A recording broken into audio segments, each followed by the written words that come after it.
All right guys, how you doing? My name is Solomon.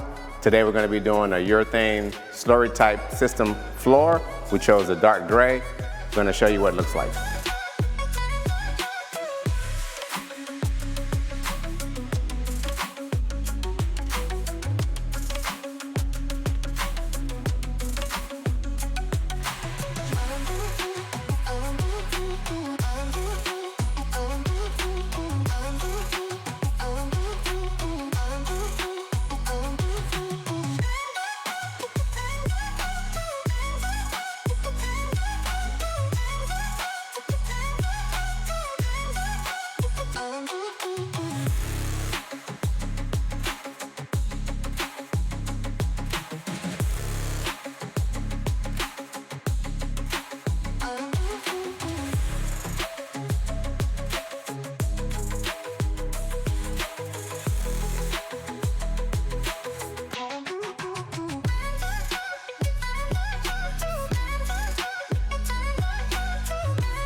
All right, guys, okay, as right now I'm just gonna show you the finished product. We have the introductory stage and we have the final, and it's a urethane system. It's shiny, looks good, and here we go.